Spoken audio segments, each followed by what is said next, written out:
All right.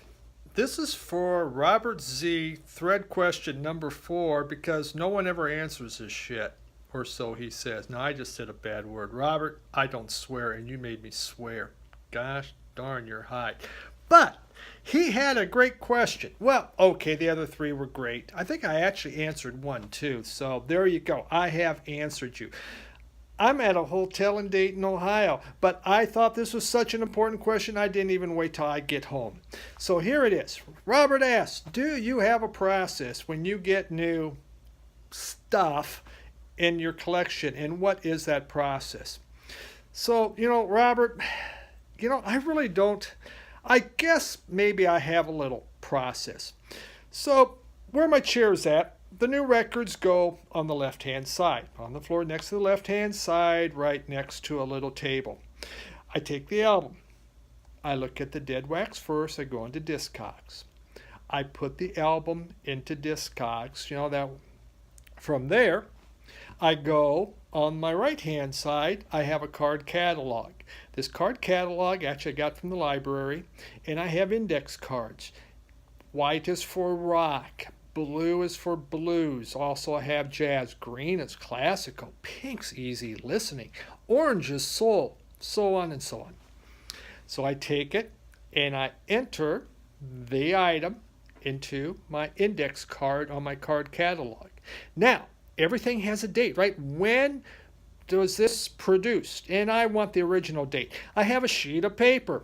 I have marked on that every year. So if it was made in 1959, I put a hashtag on 59. Every couple years I tabulate it up. So I can tell you, I can look at that and tell you, hey, how many things do you have from 1989? I can say, you know what? I have 289 items from 1989.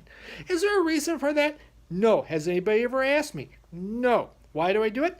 I don't know. It's just, there it is. It's something I have.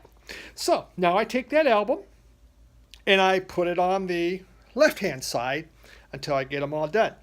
When that's done, I go and I wash them in that disc clean thing, get them all nice and cleaned up. And generally when I buy them, they're in plastic sleeves already. I don't put it in another plastic sleeve because that's going to cost me more money. And it comes to this. This is economics. Do I spend more money on more sleeves, or do I spend more money on another record? Well, I want another record, not an inner sleeve. I don't usually put it on a different inner sleeve. I know people have all these really nice ones and stuff, but I got my albums from 40, 50 years ago. And guess what? They're still in their original sleeve. They seem fine. They seem happy. I don't see issues with them. So in that sleeve they stay.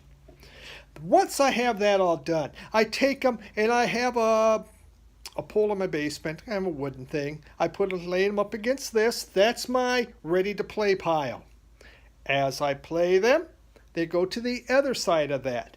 From there, they wait till I do a video to show what I have, and then I can file them away alphabetical order and by type of music, obviously, because, organization is everything to me. So, not really a process, I guess, unless you want to say, well, unless putting it on the right-hand side to the left-hand side to put it in Discogs.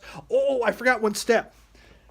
After I put it in the card catalog, I go and I have these different books on music, from soul to jazz to blues. I find it in there. I hashtag it in that book so I know I have this. So when I'm looking at those books, I go, oh, wait, I don't have this album yet, and I might write that down.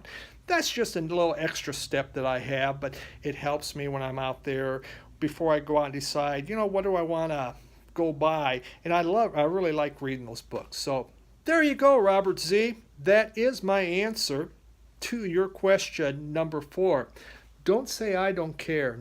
Don't say I don't love you, man. So if anybody else wants to follow that, hey, have fun at it. It just takes a little while, but I guess I'm kind of anal about that. Thanks for the great question, Robert.